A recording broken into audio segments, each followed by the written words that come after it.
Welcome to the Alain Guillot podcast, a podcast about life, leadership, and money matters. Our guest today is Omar Mouallem.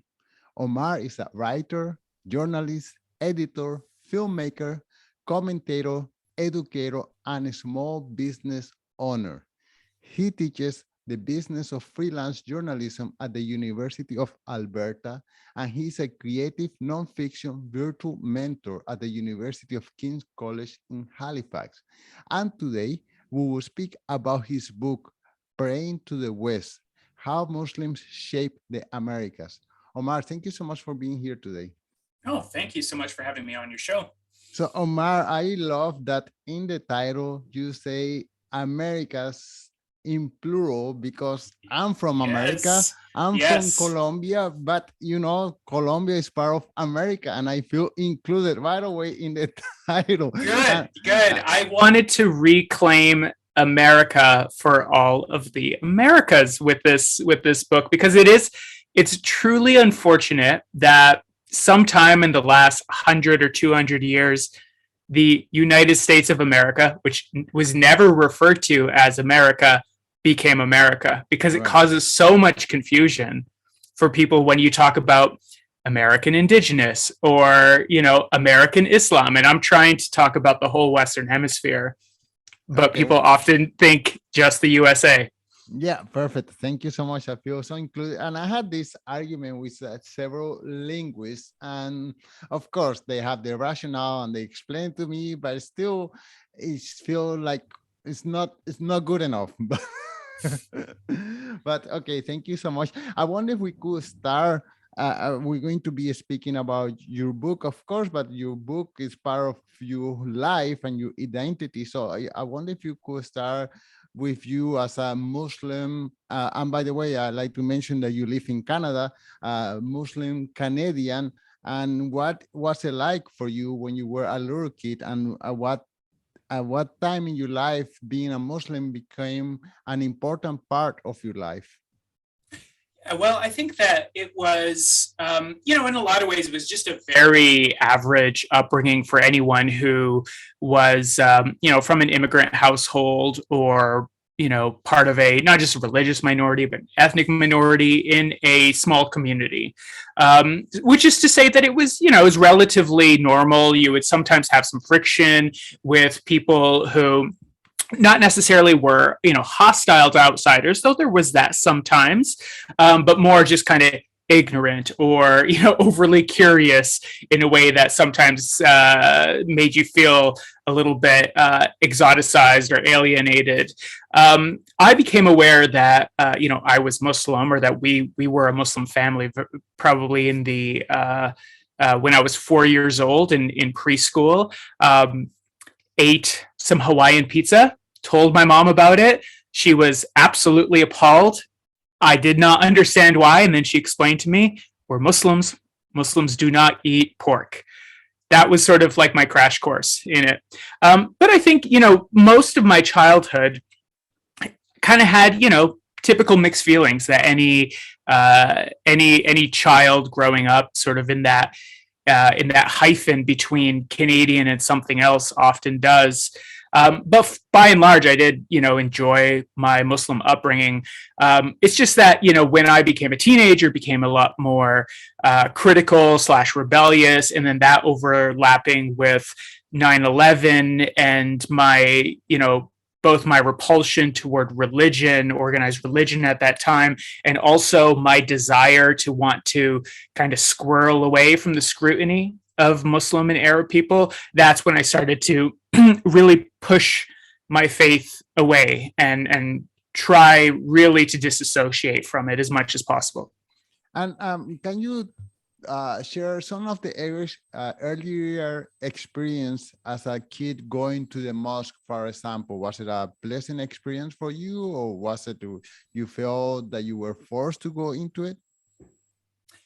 Yeah, it started as a pleasant experience. I think as a kid, I quite looked forward to it because mostly it meant that I was going to see my cousins and, and my friends in the next town over, because we didn't have a mosque in High Prairie, Alberta, which is where I grew up.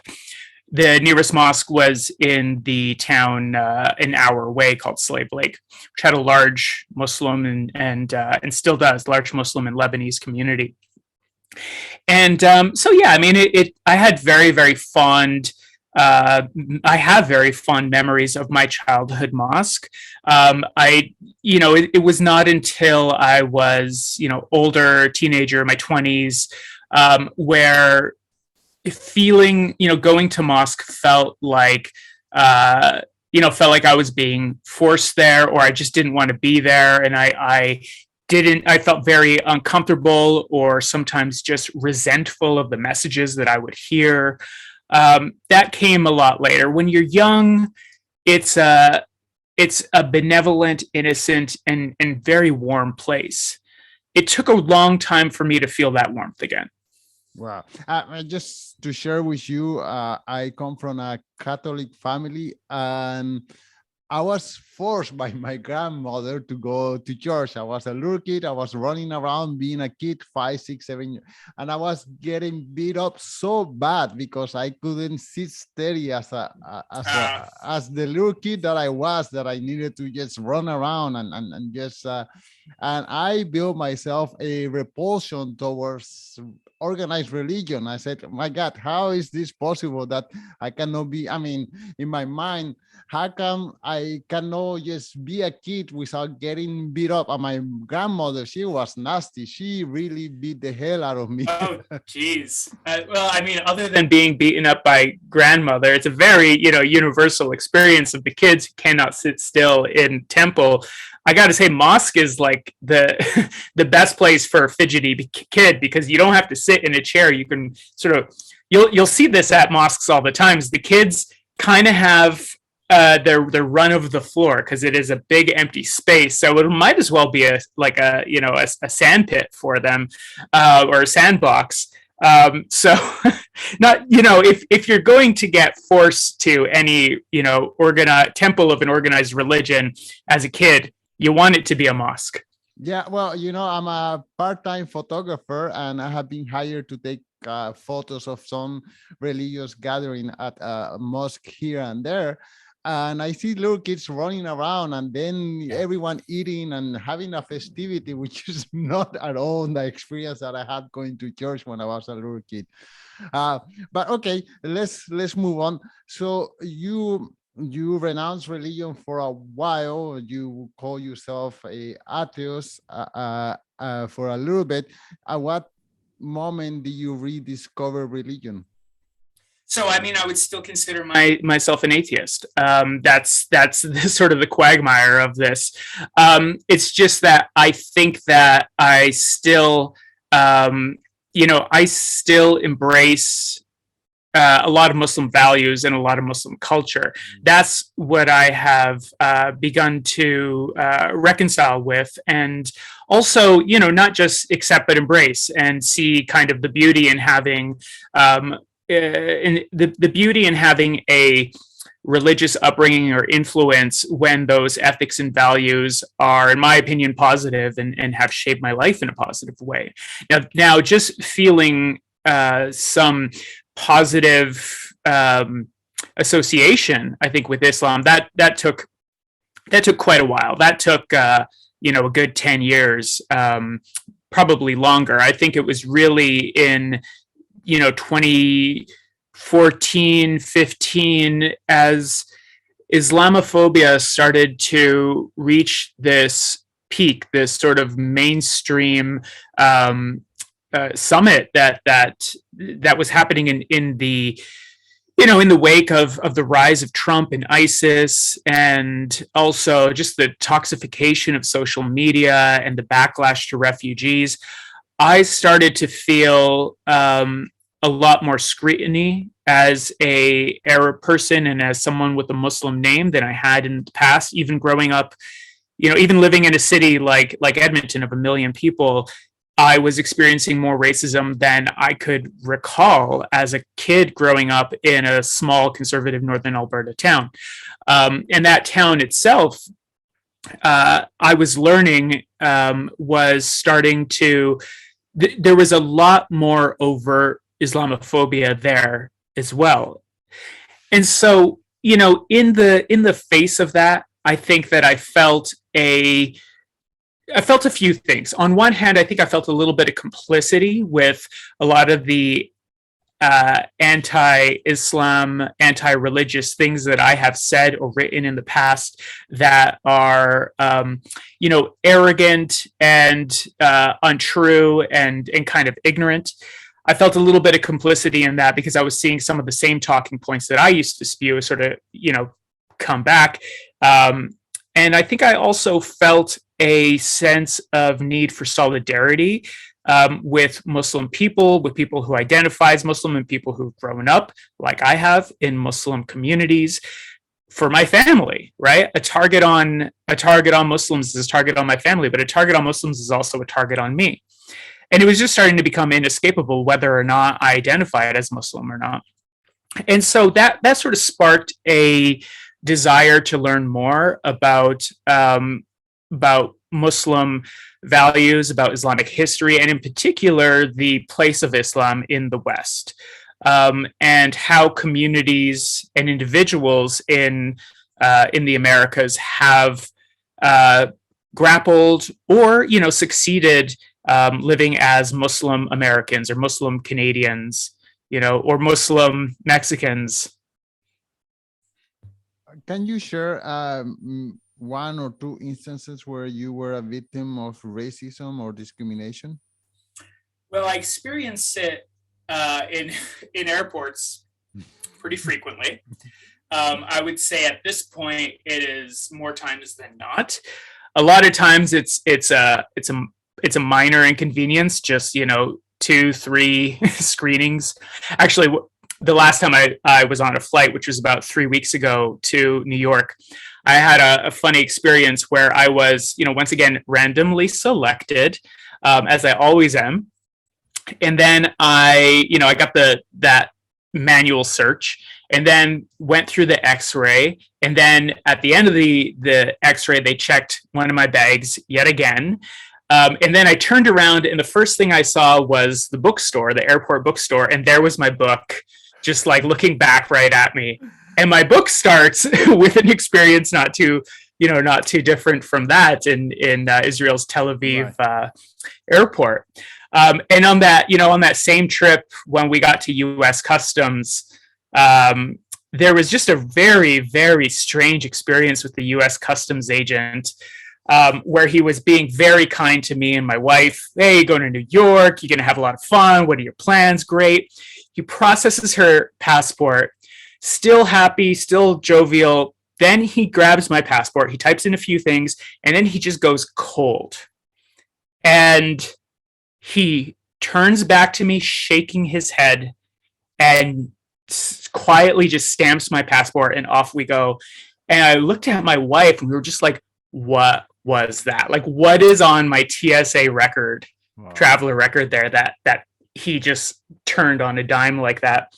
I've filed a Freedom of Information application to find out what is on my records, because clearly there was a message there about me. I have no idea what it could be.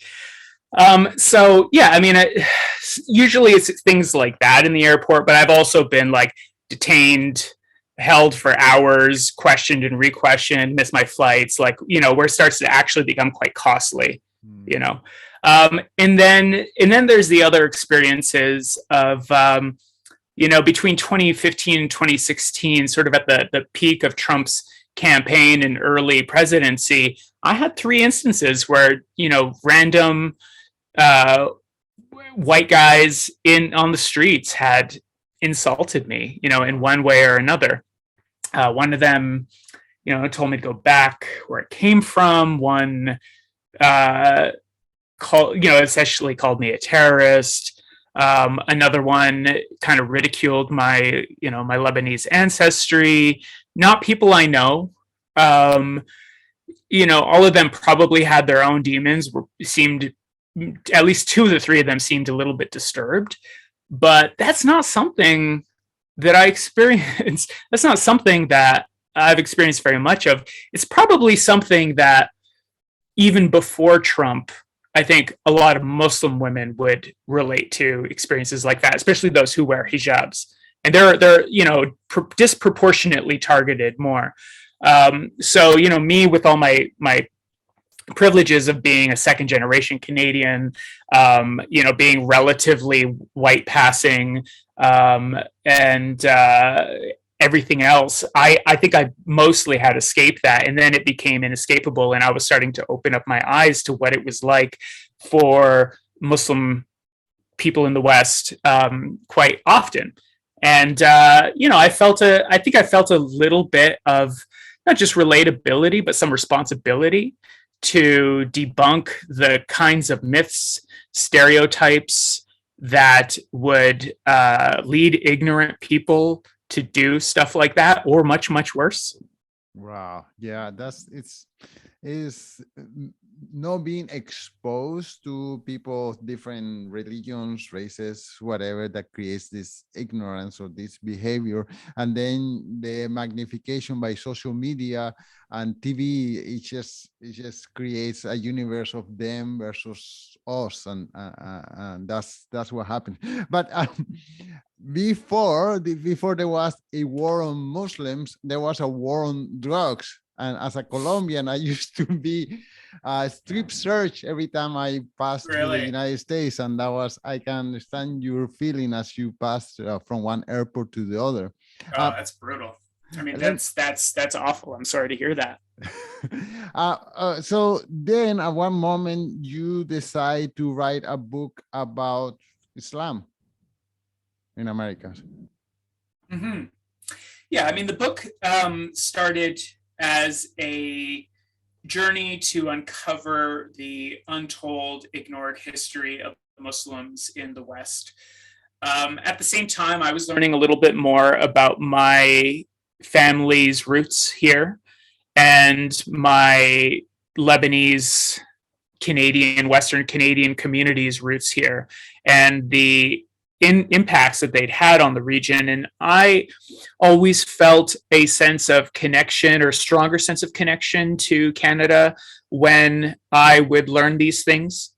And so I thought that, and I'd also found that people who knew the history of Muslim people in Alberta, Western Canada, or Canada, tended to be more tolerant as well.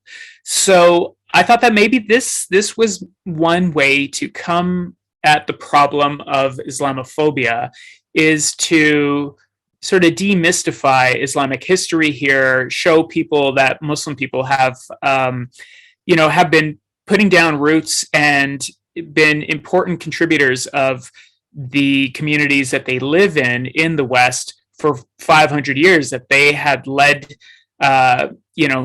rebellions against slave masters, that they had changed the winds of politics in civil rights in the Caribbean, across the United States, that they were important factors in the industrialization period as well.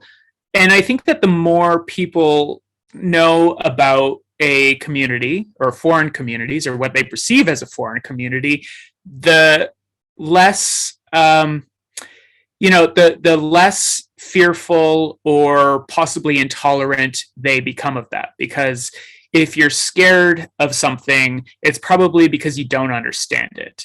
And this was my way of helping people understand it. Right. Okay. Well, I can understand you focusing on Americas because, number one, this is what you know best and this is where you live. But there is a bigger problem still with Islamophobia in Europe.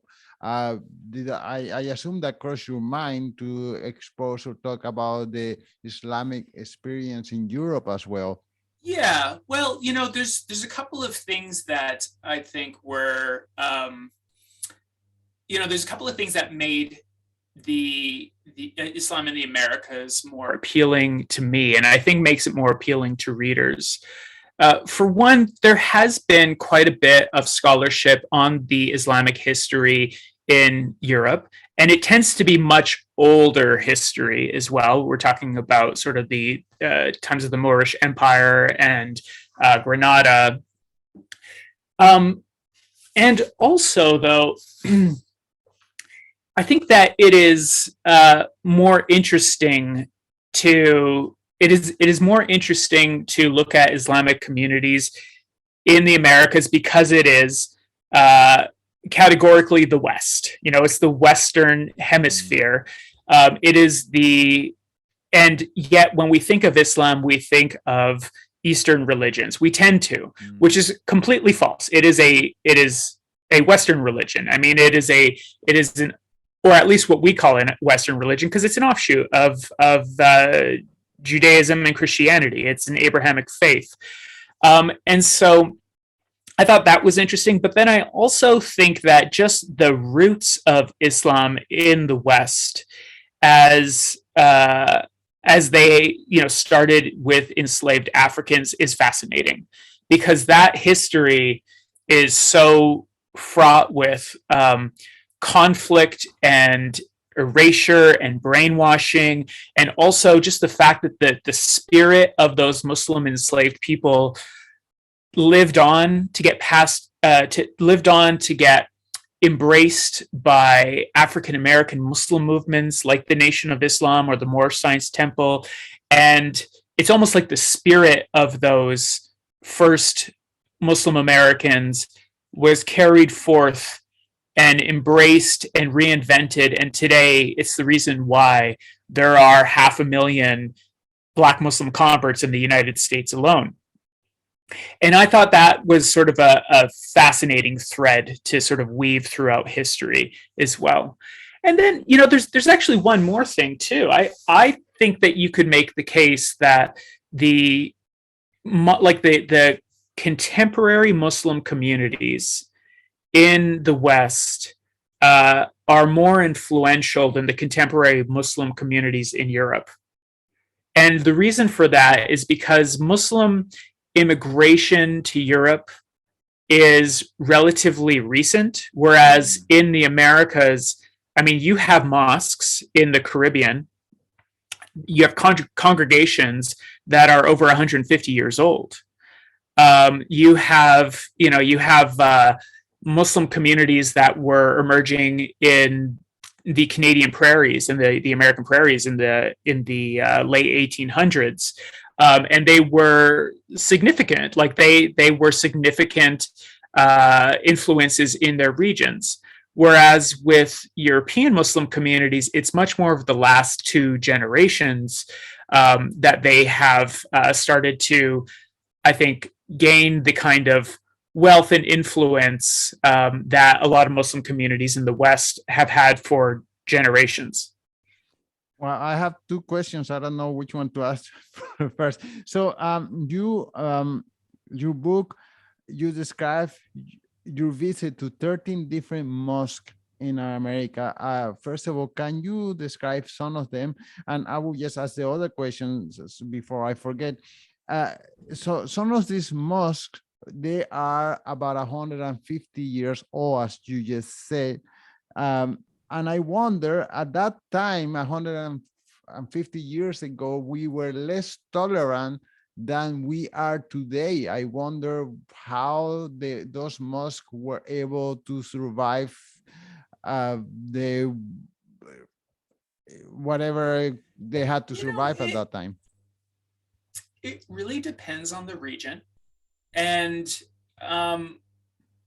I don't, I think it depends on the mosque and the region. You can't quite say that they were less tolerant toward, less tolerant then, because in a lot of ways, mosques, especially those that were created by Lebanese, Syrian people 100 years ago or so, like the one here in Edmonton, which goes back to 1939, or in Detroit, there was one that was started in 1921. Those people were mostly seen as, what part of the white race, in sort of the way that like Southern European people were, swarthy white folk. And so they were just sort of part of the broader immigrant class. And so there wasn't the kind of anxiety around them that there is today. And just in general, there wasn't the kind of anxiety around Islam that there is today. There is so much fear and ignorance around what goes on in your neighborhood mosque today, to the point where when a new mosque opens or is set to open, it is not unusual for members of that community to petition against it, to try to stop it. I can't remember the exact data, but I write about it in the first or introduction of my book, first chapter introduction of it. It is a significant number of Americans who said that who told surveyors that they believe they have the right to stop a mosque from opening in their neighborhood if that were ever to happen. And that's just because there's just so much, there's just so much anxiety about what happens inside of it. This book was a way of getting people who'd never stepped foot inside of a mosque and demystifying it for them and showing them that, like, yes, you want to know what's happening in your neighborhood mosque? Here it is. Is there conflict and tension? Yes, of course, because it is a house of worship and there always is some conflict, some politicking, but it's not what you think. It's not about radical Islam or Sharia law or Sharia law isn't even what you think it is. Oftentimes, it is generational values. It is political values. It comes down to whether to be in the whether to be part of one denomination or move toward another. It's that kind of stuff. And so by demystifying it and normalizing it, I hope that I can quell some of that anxiety. Right. And can you share with us some of the 13 mosques that you visited? Yeah, I mean, there's quite a spectrum, right? So, I mean, on one hand, you have the Islamic Center of America in Dearborn, Michigan, which was, I believe it cost about $13 or $14 million when it opened in 2005. It was thought of by the founding imam as what could be sort of the Vatican of American Islam. And on the other side of the spectrum, you have a humble mosque in San Cristobal de las Casas in Chiapas, Mexico, that belongs to a Maya indigenous Muslim community that is largely a family affair. It's inside of a residential compound. The imams' families live right next door. Their clothes are drying in the sun as you walk through the compound. There's a chicken coop, it's so that's sort of the spectrum of it. I mean, a mosque is just a isolated area for communal Muslim worship.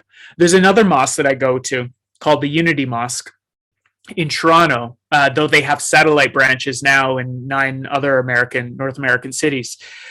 And it is a roving mosque for LGBTQ Muslim people. It is queer-led, feminist-led, radically inclusive.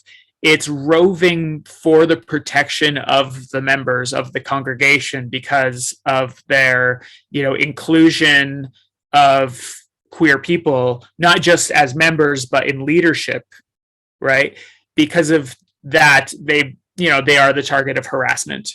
Right. So that's another way of looking at a mosque, as sort of like an idea of a place that can move from location to location. And it's just anywhere where those people will gather on that particular Friday. Right. According to the latest statistical polls in the United States and Canada, there is a decline on organized religions. I mean, this covers all religions, and I wonder if, in a way, that is part of the reason why religious institutions offer a place where communities can get together. And then we see at the same time people feeling isolated, people suffering from depression, from drug use, suicide. I see a connection, but I wonder if you see a connection in those two different uh, situations. It's hard to say. Um, I think that, just in general, people are becoming more secular. At the same time, you have larger numbers of Muslim immigrants and migrants coming to the West, a lot of times because they're being displaced. They're being displaced by war, by conflict, oftentimes by wars that are tied to Western imperialism, and so the need for mosques and Muslim services continues to grow, even though the second generation Muslims and the third generation and so on are less religious and may not even identify as Muslim like their parents and grandparents did. That community just continues to grow because of immigration. Now, it's not growing as rapidly as a lot of people think, but it is. It's certainly created a demand for more Muslim services in cities and towns all over North America.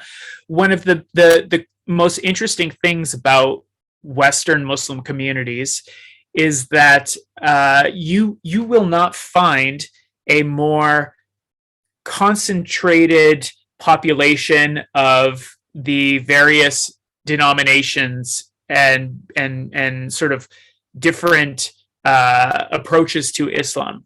What I mean by that is you can go to a city like Toronto or Houston, and you will find 100 mosques, and you will find a mosque belonging to like virtually every Muslim branch that there is. You will also find your predominantly Sudanese mosque and your predominantly Lebanese mosque, and you will find mosques that are mixed, and you will find mosques that are very inclusive and innovative, like the Unity Mosque.